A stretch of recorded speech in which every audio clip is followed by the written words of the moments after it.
Paz do Senhor, muito bom estarmos aqui mais um domingo para louvar, engrandecer, bendizer o nome do Senhor. Você está feliz com Jesus? Amém?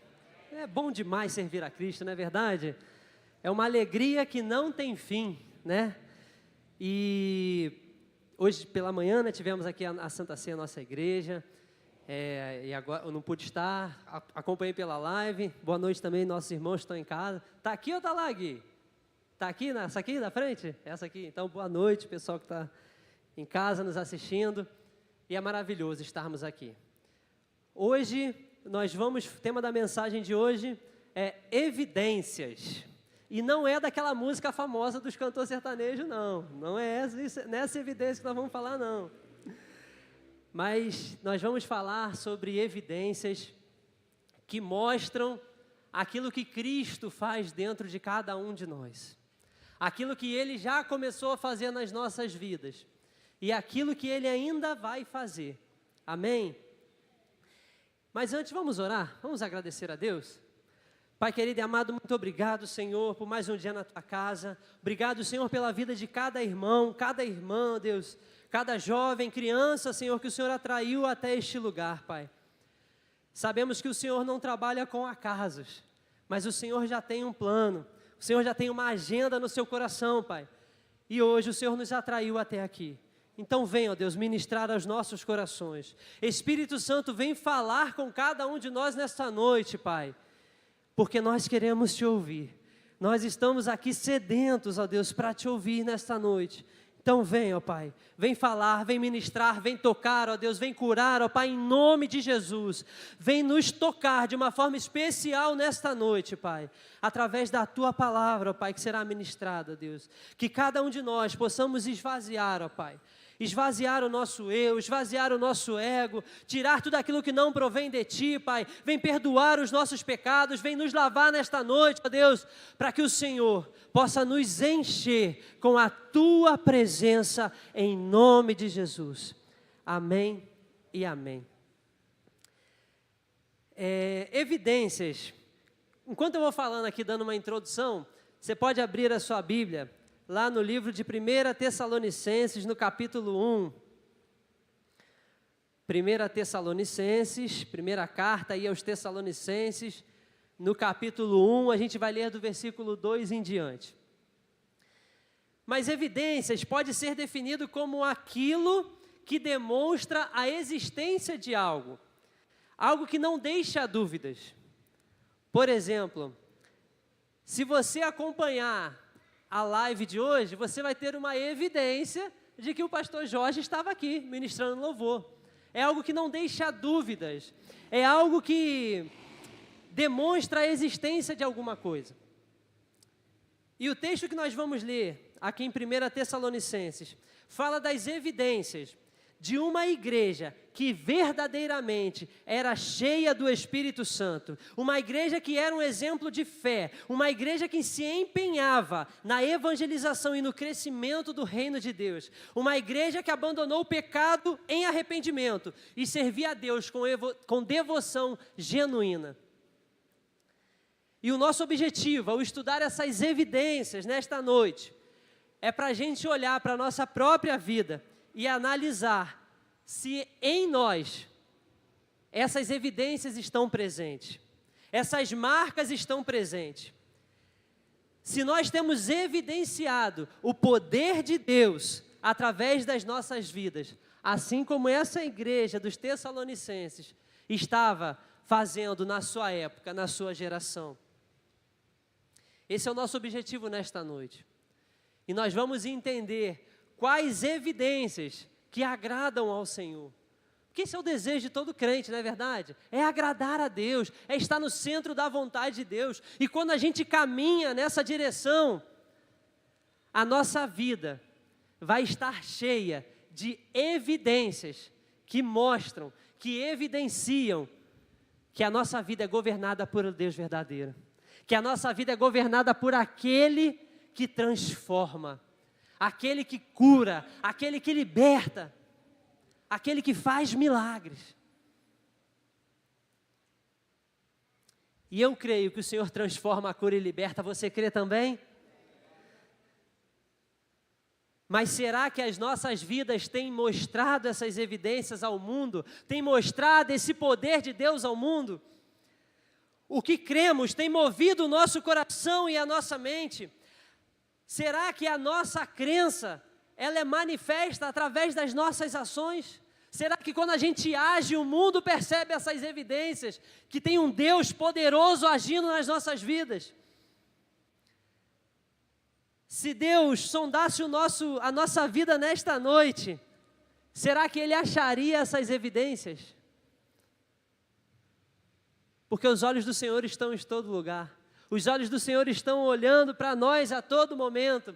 E será que nesse momento, será que ao longo dessa semana, a nossa vida esteve cheia, repleta dessas evidências? De que tem um Deus poderoso agindo no nosso interior? E é sobre isso que vamos falar nesta noite. Primeira carta aos Tessalonicenses, capítulo 1, versículo 2 em diante. A minha versão é a versão NVI, a sua pode estar um pouquinho diferente, algumas palavras diferentes, mas o conteúdo é o mesmo. Diz assim aqui na minha versão, a partir do versículo 2. Sempre damos graças a Deus por todos vocês, mencionando-os em nossas orações. Lembramos continuamente, diante do nosso Deus e Pai, o que vocês têm demonstrado. O trabalho que resulta da fé, o esforço motivado pelo amor e a perseverança proveniente da esperança em nosso Senhor Jesus Cristo. Olha as evidências aí. Versículo 4. Sabemos, irmãos amados de Deus, que Ele os escolheu, porque o nosso Evangelho não chegou a vocês somente em palavra, mas também em poder, no Espírito Santo e em plena convicção. Vocês sabem como procedemos entre vocês em seu favor. Versículo 6. De fato, vocês se tornaram nossos imitadores e do Senhor, pois, apesar de muito sofrimento, receberam a palavra com alegria que vem do Espírito Santo. Assim, tornaram-se modelo para todos os crentes que estão na Macedônia e na Acaia. Versículo 8. Porque partindo de vocês, propagou-se a mensagem do Senhor na Macedônia e na Acaia. Não somente isso, mas também por toda parte, tornou-se conhecida a fé que vocês têm em Deus. O resultado é que não temos necessidade de dizer mais nada sobre isso, pois eles mesmos relatam de que maneira vocês nos receberam e como se voltaram para Deus, deixando os ídolos, a fim de servir ao Deus vivo e verdadeiro, e esperar dos céus seu Filho, a quem ressuscitou dos mortos, Jesus, que nos livra da ira que há de vir. Até aqui, irmãos.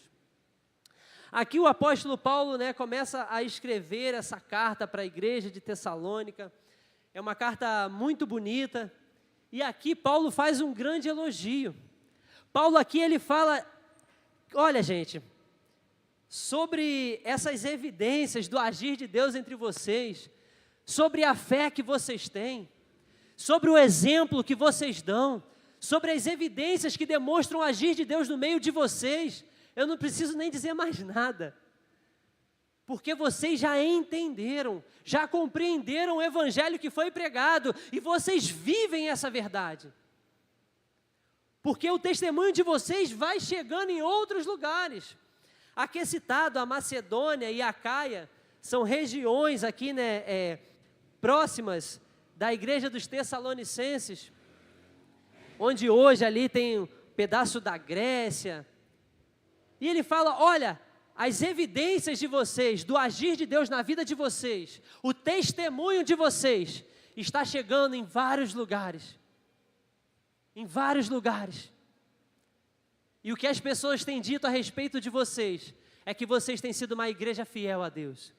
Uma igreja preocupada com o reino de Deus. Uma igreja que é cheia do poder de Deus, na pessoa do Espírito Santo. Glória a Deus, aqui Paulo faz um elogio, eu não preciso dizer mais nada. Vocês já aprenderam, continuem nessa jornada. Uma igreja que aguarda a vinda do Senhor, continua com a sua esperança, que o Filho de Deus voltará para buscar os seus fiéis. Eu já não preciso dizer mais nada. Parabéns, igreja, continue nesse caminho. E agora, voltando para as nossas vidas, será que as pessoas poderiam dizer o mesmo de nós? Será que os nossos vizinhos, será que a nossa família que convive ali com a gente 24 horas por dia, será que os nossos filhos, o nosso cônjuge, será que essas pessoas que estão perto de nós, que conhecem a nossa vida, vão poder dizer a mesma coisa? E aqui, gente, o apóstolo Paulo recebe gente de vários cantos do mundo. E a fama dessa igreja era uma fama muito boa, muito positiva. E assim também, na nossa vida, precisa ter essas evidências, para as pessoas, quando olharem, poderem dizer de nós: não, lá vai um homem de Deus, lá vai uma mulher cheia de Deus. No nosso trabalho, você conhece fulano? Fulano? Homem, mulher de Deus. O descrente vai falar, chega a ser chato de tanto de Deus que aquela pessoa é, porque ainda não entendeu, mas está sendo tocado pelo seu testemunho, pelo nosso testemunho, porque a nossa vida carrega evidências que em nós existe um Deus que age poderosamente, que transforma no mais profundo, no mais íntimo. Precisamos carregar essas evidências. Essa igreja, ela era cheia do Espírito Santo. O apóstolo Paulo ressalta nesse texto que a transformação que essas pessoas vivenciaram lá em Tessalônica, quando elas conheceram a Jesus, realmente mostram que elas foram transformadas. Elas se arrependeram, abandonaram seus ídolos e passaram a servir a Deus, o único Deus. Creram na salvação mediante a fé em Jesus e esperavam com confiança a segunda vinda de Cristo, do Filho de Deus que morreu, mas ressuscitou e que nos reconciliou com Deus para toda a eternidade, irmãos. Essa igreja entendeu o seu chamado aqui nesta terra e era cheia do Espírito Santo. Era uma igreja que vivenciava um contexto de perseguição severa. Aqueles que confessavam a Jesus como Salvador corriam o risco de serem presos.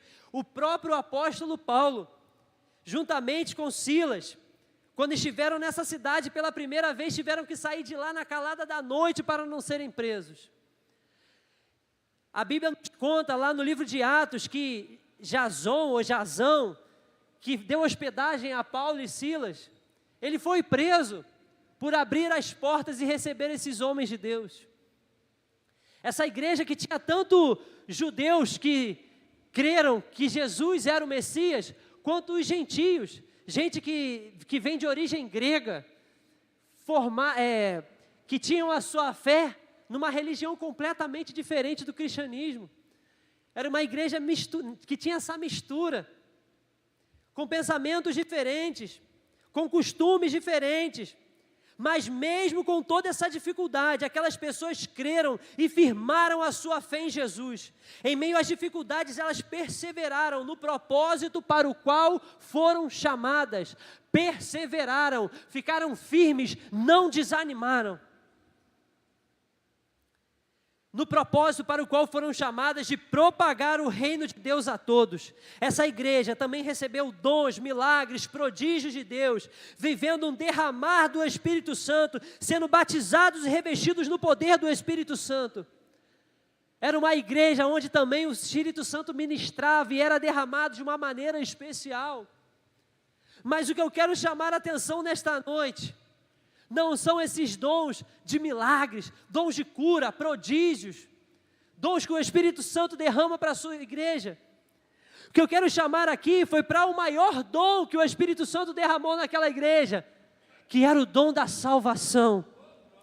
Porque esse é o maior sinal, é a maior evidência que Jesus opera na vida do crente, de uma vida cheia do Espírito Santo, alguém que se arrepende, que pede perdão pelos seus pecados e que busca andar em santidade, que medita na palavra, que investe o seu tempo em oração, que glorifica a Deus com a sua vida. Essa sim é uma vida cheia do Espírito Santo de Deus.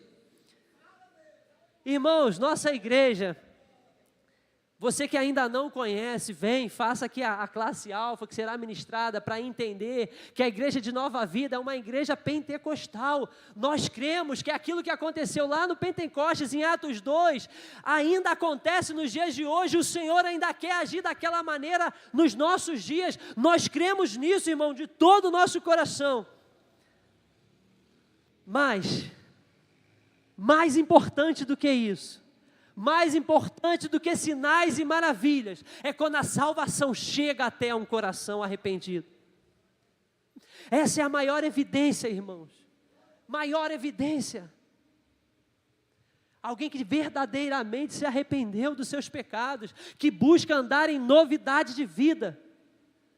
Alguém que antes era de um jeito, mas hoje é completamente diferente, transformado pela glória do Senhor que alcançou o coração dessa pessoa. E o testemunho da igreja dos Tessalonicenses era exatamente esse. Tinha gente de outras religiões que abandonaram seus ídolos e começaram a seguir a Cristo. Gente que andava na imoralidade, mas hoje busca a santidade com o Senhor. Irmãos que entendiam que a salvação estava nas obras, mas agora entenderam que a nossa salvação é pela obra de Cristo, por aquilo que Cristo fez por cada um de nós. Não é algo que podemos pagar, não é algo que podemos fazer, não tem nada, somente crer que o que Cristo fez na cruz é o que nos salva, é o que nos reconcilia, é o que nos reconecta com o nosso Deus. E essa igreja entendia isso, esses irmãos entendiam isso. E esse testemunho era evidente. Evidente, irmãos. E essa evidência precisa estar em nós. Porque é assim que o mundo vai ver. É assim que o mundo vai ver. Irmão, aquela pessoa lá do seu trabalho, desculpa a expressão, está pouco fala em línguas ou não fala. O que ela está preocupada é saber se você é alguém que ama ela, que a ama com o seu coração, que está disposto a se sacrificar por ela, que está disposto a apoiar nos momentos difíceis, que está disposto a caminhar junto, apesar das diferenças de vocês dois. É isso que o seu colega de trabalho quer. Vocês estão entendendo, irmãos? É essa transformação que a gente só vive quando de fato cremos em Jesus e entregamos a nossa vida para Ele. É esse o arrependimento que as pessoas vão entender, que em nós há um Deus que opera milagres. Você que era o brigão da família, agora é você quem traz paz ao seu lar. Você que antes não conseguia segurar a sua língua, a língua era maior que a boca. Se você morresse antes, o pessoal falava que era 2 caixões, um para você e um para a língua, de tão grande. Mas que hoje vem em você alguém cheio de Deus, de domínio próprio, que quando fala tem temperança no falar, que quando fala é paciente, que quando fala as pessoas veem o amor na sua língua. Essa é a evidência que precisamos carregar, que as pessoas precisam ver em nós, não para a nossa glória, mas para a glória daquele que nos chamou, irmãos. E essa igreja era cheia desse poder de Deus. Tinham sinais, maravilhas, prodígios, tinha tudo isso. Mas mais importante do que isso, era uma igreja arrependida, uma igreja transformada, uma igreja que antes era de um jeito e agora anda em novidade de vida com o Senhor. E assim nós precisamos buscar, irmãos. Esse é o poder de Deus que precisamos ter na nossa vida, irmãos. E tem que falar, Senhor, ainda tem isso para mudar. Senhor, ainda tem isso para transformar na minha vida, então me ajuda, Senhor. Eu quero carregar a evidência da Tua transformação em mim, ó Deus. Então me ajuda, Espírito Santo. Ah, Alain, mas tem tanta gente errada perto de mim. O nosso chamado é para a gente olhar para as nossas vidas, irmãos. A gente está olhando para o cisco do nosso irmão, esquecendo da trave que está no nosso olho, como diz a palavra. Precisamos primeiro aqui, falar, Senhor, trata comigo, Senhor, muda a minha vida, Senhor, eu preciso de Ti. E o irmão no tempo dele também vai seguir esse caminho. Mas precisamos buscar isso, precisamos buscar essas evidências. A salvação é o dom mais precioso que podemos ter. Ela que significa a nossa reconciliação com Deus através da fé em Jesus Cristo. E se existe aqui alguém hoje que ainda não entregou a sua vida a Jesus, eu quero dizer para você que esse é o primeiro passo que você precisa tomar. Esse é o primeiro passo. Senhor, a minha vida, eu entendo que não há outro caminho senão nas tuas mãos. Então eu quero entregar a minha vida para ti, Senhor. E começar esse processo de transformação, esse processo de mudança interior, esse processo de ser uma nova natureza em Cristo Jesus. Esse é o primeiro passo, a primeira decisão. E eu oro para que o Espírito Santo possa encher o seu coração com essa convicção, meu irmão. Porque isso é obra de Deus em nós.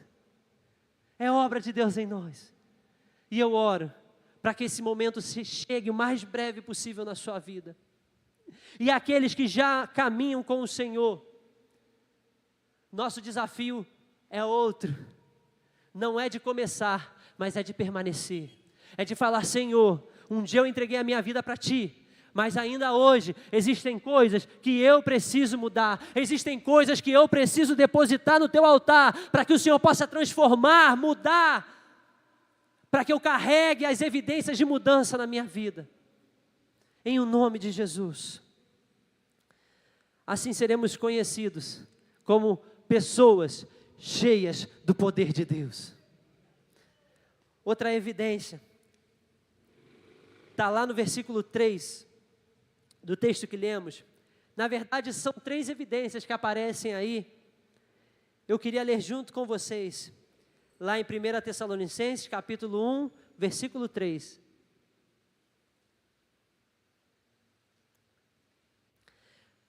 Lembramos continuamente, diante do nosso Deus e Pai, o que vocês têm demonstrado. Primeiro, uma marca, uma evidência que a igreja cheia de Deus demonstra. O trabalho que resulta da fé. Algumas versões vai dizer a obra da vossa fé, a prática da vossa fé, o trabalho fiel, a operosidade da vossa fé. Aquilo que opera, aquilo que trabalha. Trabalho que resulta da fé. Todas essas expressões, ela tem a mesma ideia. Uma fé verdadeira vai resultar num trabalho para a glória de Deus. Vai resultar em obras que exaltam o nome do Senhor. Uma fé verdadeira, ela é operosa. Ou seja, ela é uma fé que opera, que realiza, que produz, que gera um resultado que glorifica o nome do Senhor.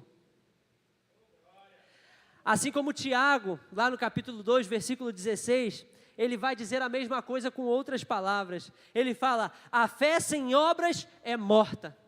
E aqui o apóstolo Paulo está dizendo, olha, a fé em Cristo, ela tem que gerar um resultado. Tem que gerar um trabalho. Crer em Deus, até os demônios creem.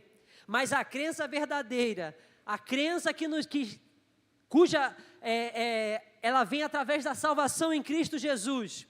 Essa fé verdadeira, de quem foi alcançado, essa fé produz boas obras. Essa fé é manifestada através de bons frutos. Essa fé é evidenciada através de um trabalho, de um serviço a Deus e ao próximo. Preguiça é pecado, irmãos. Preguiçosos não herdarão o reino de Deus. Vira para essa pessoa que está do seu lado aí, ó. Deus não quer preguiçoso em sua obra. Essa verdade eu aprendi lá na escolinha dominical, quando a formiguinha corta a folha, você já deve ter escutado por aí. Deus não quer preguiçoso em sua obra, porque a fé verdadeira, ela resulta, ela gera um trabalho, ela nos move a trabalhar pelo reino de Deus. E trabalhar para o reino é trabalhar para as pessoas. Ser alguém que gera resultados para Deus é alguém que gera resultado para as pessoas. Ser alguém que serve a Deus é ser alguém que serve as pessoas. O nosso próximo, quem Deus coloca perto da gente. Todo cristão, irmão, é chamado a fazer boas obras. Queria que você abrisse lá em Efésios. Volta só um pouquinho aí. Um pouquinho antes dos Tessalonicenses. Lá em Efésios, capítulo 2, versículo 8 a 10, está aqui no multimídia também. Na carta aos Efésios, capítulo 2, versículo 8, diz assim: pois vocês são salvos pela graça, por meio da fé, e isto não vem de vocês, é dom de Deus, não por obras, para que ninguém se glorie, porque somos criação de Deus, realizada em Cristo Jesus, para fazermos boas obras, as quais Deus preparou antes de nós, antes para que nós as praticamos. Nós fomos salvos pela fé em Cristo Jesus com uma finalidade. A expressão que Paulo usa aqui é para quê? Nós fomos salvos para, com a finalidade de fazer boas obras. E aqui essa igreja era uma igreja que praticava boas obras, que cuidava dos seus, que evangelizava, que enviava recursos, mesmo quando eles eram poucos. Porque era uma igreja que entendia que melhor é dar do que receber. Se Deus me deu algo, é para eu compartilhar com aquele que está precisando, com aquele que está em necessidade. Seja em aspectos financeiros, materiais, mas seja também de coisas que a gente não consegue, que não são palpáveis, como o que, Alain? Como a fé que Deus derrama sobre o seu coração, como a alegria que o Espírito Santo derrama sobre a sua vida, com o amor que você recebeu de Deus. É isso também precisamos derramar na vida do outro, compartilhar na vida do outro. Doar isso que Deus derramou em nós.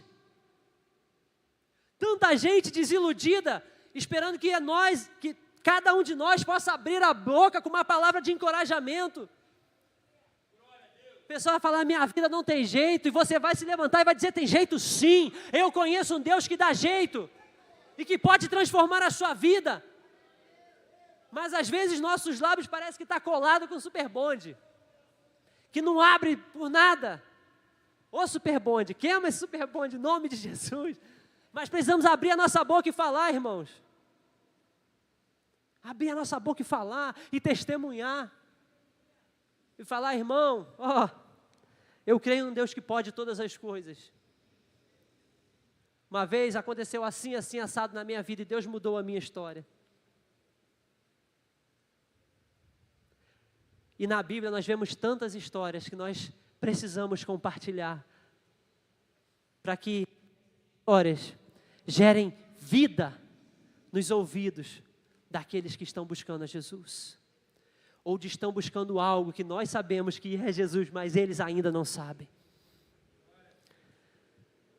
Precisamos, irmãos, compartilhar, fazer boas obras. O trabalho é esse. O trabalho que é resultado de uma fé verdadeira é esse, irmãos. É trabalhar pelo reino, e trabalhar para o reino é trabalhar servindo ao próximo. E olhando para a nossa vida. Hoje eu vou falar muito isso. Olhando para a nossa vida. Será que quando a gente olha e analisa, a nossa vida ela tem de fato cheia dessas evidências de trabalho, resultado de uma fé genuína? Porque, irmão, se a gente não está dando fruto, o que o jardineiro faz? Corta. Porque a árvore que não dá fruto não presta para o reino de Deus. Precisamos frutificar bons frutos, boas obras, irmãos. Trabalhar para o Senhor, para o Senhor. Porque tudo é para Ele, irmãos. Quando nós trabalhamos para o outro, a gente está trabalhando para o Senhor. Porque tudo que fazemos, aqui atrás, é dele, por Ele e para Ele.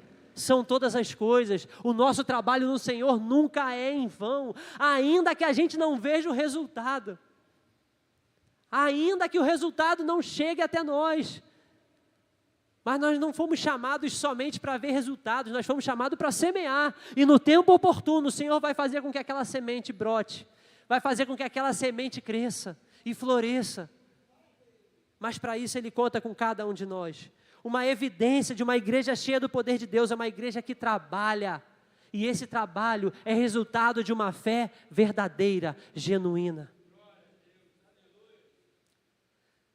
Irmãos, se a gente não está trabalhando em prol do reino, isso pode ser um sintoma de que a minha fé não é verdadeira no Senhor. E isso é muito sério. Precisamos olhar para dentro de nós e perceber isso. E é sério, igreja. Se eu não estou trabalhando para o reino de Deus, não só aqui, mas em outros lugares também, gente. Trabalhar para o reino de Deus não é eu vestir uma camisa de obreiro, de oração, ou seja lá qual for, e vir aqui na igreja, não, irmão. Trabalha lá fora, é com vidas. Aqui é importante, com certeza é, irmãos, com certeza. Mas tem muitas vidas precisando do nosso trabalho lá fora. Vidas que às vezes têm horror a pisar dentro de uma igreja, mas elas vão conhecer Jesus através do nosso trabalho, do nosso serviço, do nosso amor. Eu volto a repetir, Deus não quer preguiçoso em sua obra. Porque se continuarmos a não frutificar, a não dar bons frutos, o jardineiro corta e lança fora. Em outras palavras, não vamos herdar o reino de Deus. Porque o reino de Deus é para aqueles que estão se esforçando no trabalho para o reino. Não para alcançar o reino, a salvação, não, irmão. Mas porque foram alcançados, se empenham em trabalho. Eu tenho plena ciência que a minha vida é fruto e continua sendo fruto do trabalho dos irmãos que tanto me abençoam, que tanto se empenharam e geraram vida em mim. E é assim com cada um de nós. Lembra aí quem foi que te convidou para vir no culto?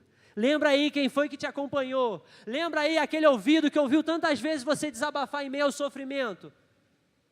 Lembra aí aquele que acompanhou você, fiel, que visitou a sua casa? Lembra aí aquelas pessoas que te chamavam para reuniões de oração?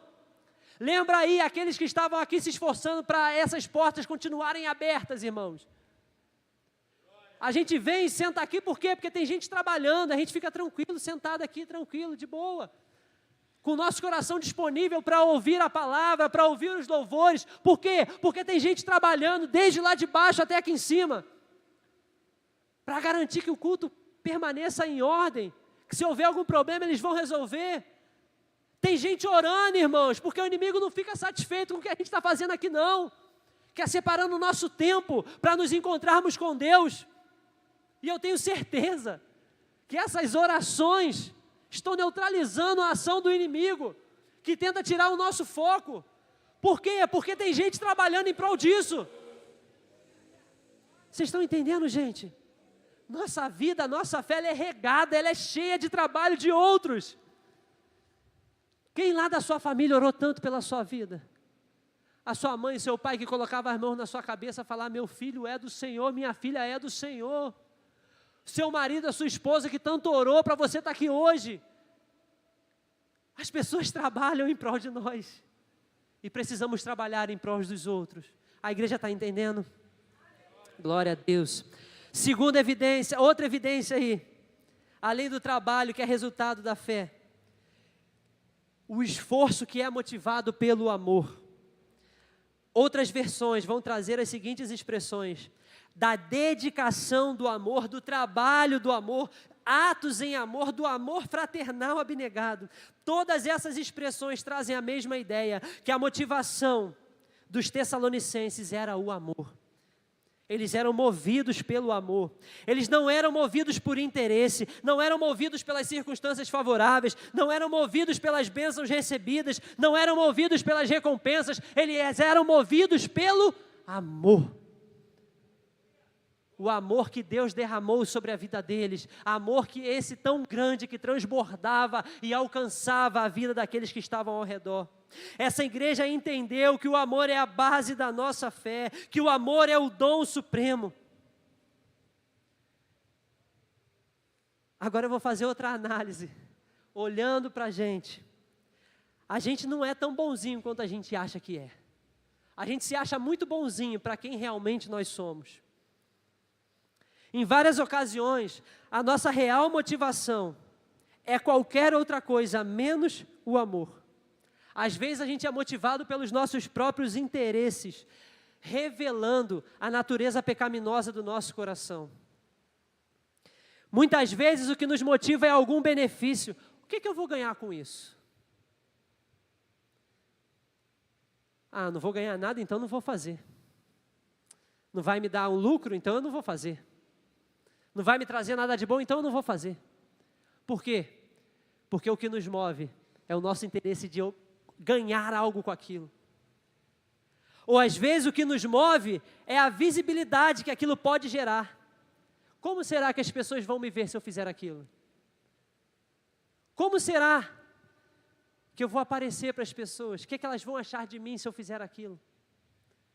A gente está mais preocupado com a nossa imagem do que de fato em fazer movidos por amor. Ou com algum status. Aonde será que eu posso chegar com isso? Por quê?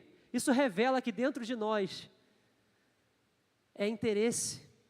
Dentro de nós o que nos move é o status, é a nossa imagem. Quando na verdade o que deve nos mover é o amor. Deus nos chama para negarmos os nossos interesses e passarmos a buscar os interesses dele.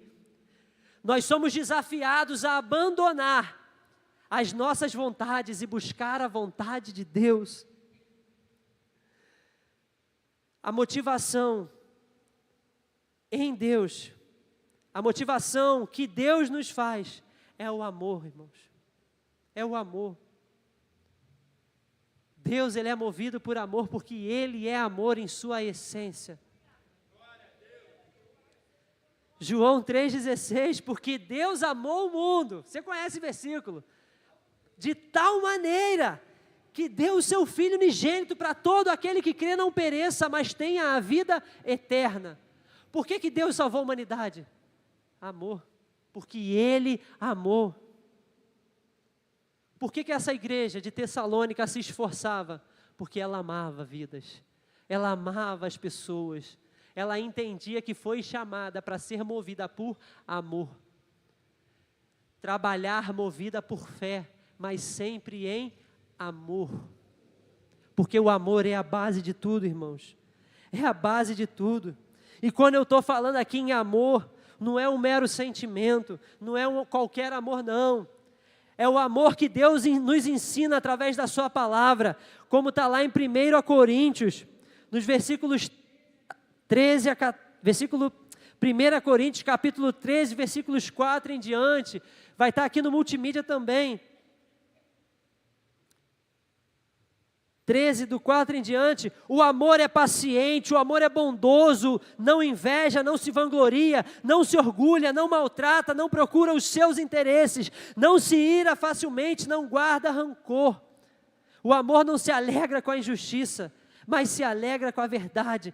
Tudo sofre, tudo crê, tudo espera, tudo suporta. É esse amor que tem que nos mover. Um amor que não é movido por interesses. Não é movido por, o que eu posso ganhar, o que as pessoas vão pensar. Não, irmãos, é esse amor aqui, que tudo espera, que tudo suporta, que é paciente, que não guarda rancor, que não maltrata, que não se alegra com a injustiça, mas se alegra com a verdade. É esse amor que tem que mover o nosso coração. Porque é esse amor, porque é com esse amor que Deus nos ama. É esse amor que Deus derrama sobre nós todos os dias. Alan, mas eu não amo desse jeito. Então peça a Deus, Deus derrama então mais amor. Derrama mais do teu amor na minha vida. Alan, disso tudo aí que você falou, eu tenho uns 3 ou 4 aí que eu, nota 10, agora tem uns 2 aí que eu estou mediando, estou passando raspando ali. Então peça a Deus para que Ele derrame esse amor sobre a sua vida, irmão. E eu não tenho dúvida, se você fizer essa oração corajosa, fala, Deus, derrama mais amor no meu coração. Não tenho dúvida que Ele vai atender essa oração.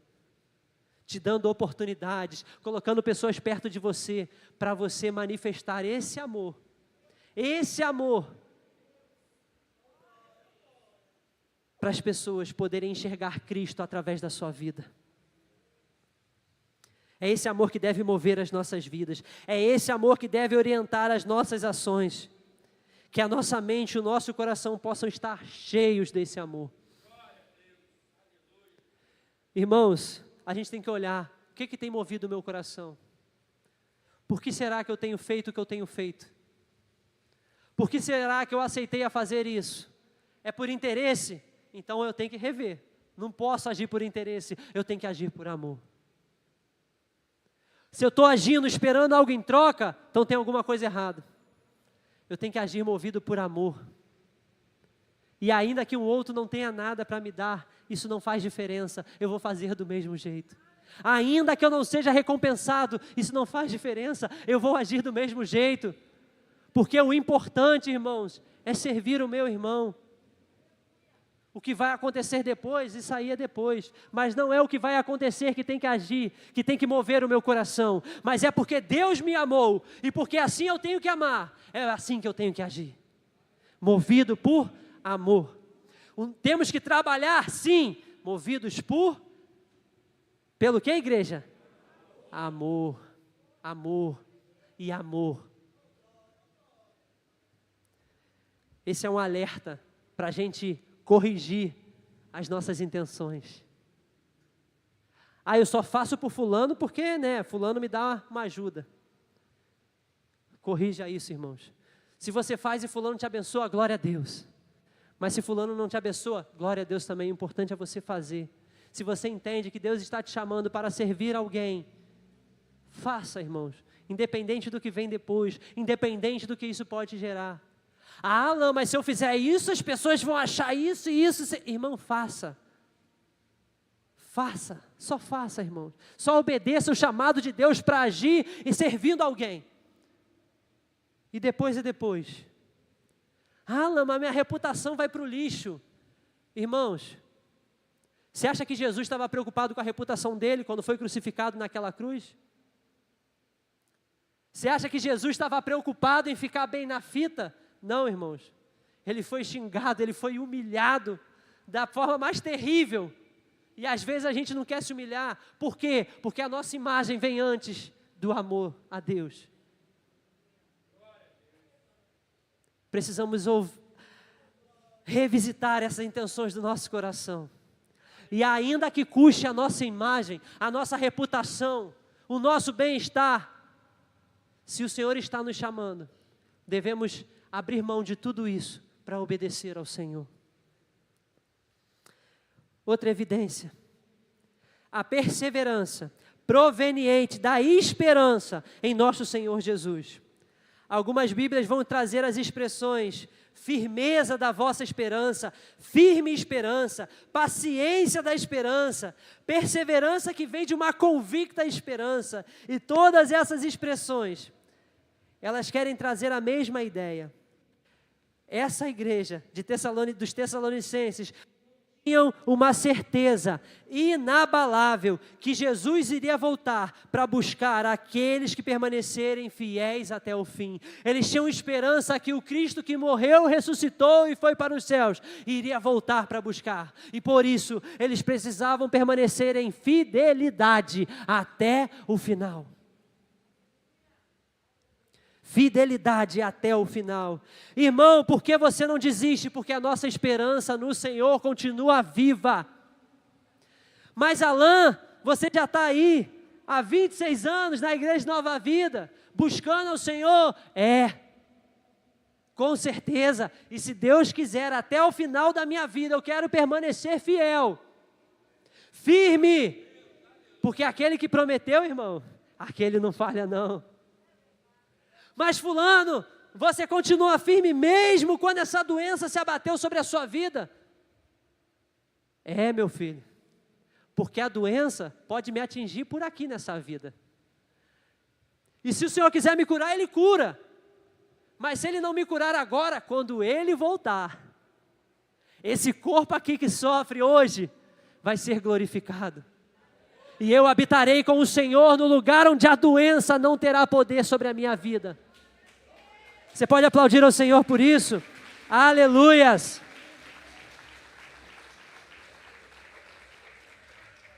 Fulano, você não desiste não, irmãos. Não vou desistir, eu vou perseverar, porque a minha esperança no Senhor segue firme. Porque as promessas do Senhor para mim não mudaram e vão se cumprir. Pode ser agora, pode ser amanhã, pode ser quando o Senhor Jesus voltar. Mas eu creio que aquele que prometeu é fiel para cumprir. A fidelidade deles, dessa igreja dos Tessalonicenses a Deus, era renovada por uma esperança. Essa esperança na obra de Cristo, no tempo determinado, iria cumprir as promessas de reunir o seu povo para sempre na eternidade. Essa fé na obra de salvação os mantinha perseverantes, firmes, confiantes de viver no centro da vontade do Senhor, porque o Senhor é fiel e cumpre todas as suas promessas. Glória a Deus, igreja. Muitas das vezes somos inconstantes, vacilantes, desistentes, porque a nossa fé, nossa esperança em Deus não está firme. Ou já acabou faz tempo. Será por que deixamos de orar? Será por que deixamos de vir à casa do Senhor? Será por que deixamos o pecado fazer morada dentro de nós? Será por que os nossos lábios deixaram de louvar ao único que é digno de toda a honra e de toda a glória? Será por que estamos mais apegados às coisas da terra do que às coisas que vêm do céu? Sabe por quê? Porque às vezes a nossa fé e a nossa esperança já nem existem mais. Já minguaram, já esfriaram. Mas hoje eu creio que o Senhor pode renovar aquele que se esfriou, que o Senhor pode renovar aquele que se abateu, o Senhor pode restaurar a fé que um dia foi viva e hoje está morta, mas Ele pode reviver. Em o nome de Jesus eu creio nisso, irmãos. Alain, a minha fé balança para lá, para cá. Irmãos, e às vezes a nossa vida é assim. Às vezes a gente se deixa abater, às vezes a gente acaba enfraquecendo, irmãos. Mas quando nos voltamos para a palavra do Senhor, quando nós vamos à palavra do Senhor, essa palavra gera vida ao nosso coração. E assim como essa igreja tinha essa evidência de permanecer perseverante, porque tinha uma esperança viva, firme, que o Senhor continua com seus olhos voltados para o seu povo, que o Senhor não desistiu de nós, mas continua com as suas mãos estendidas para nos abençoar, irmãos. Isso renova a nossa fé, isso restaura o nosso ânimo, isso fortalece a nossa fraqueza. E caminhando aqui para o final, queria chamar os músicos aqui também. Que a nossa oração nessa noite seja pela misericórdia do Senhor, pela nossa incredulidade, pela nossa falta de fé, pela nossa falta de esperança naquele que pode todas as coisas, irmãos. Que possamos, diante do Senhor e diante das pessoas, apresentar todas essas evidências que falamos aqui. Entendendo que uma igreja cheia do Espírito Santo de Deus, primeiro, é uma igreja que trabalha, porque possui uma fé viva, verdadeira, genuína. Uma igreja que entende que foi alcançada e por isso trabalha para que outras vidas sejam alcançadas.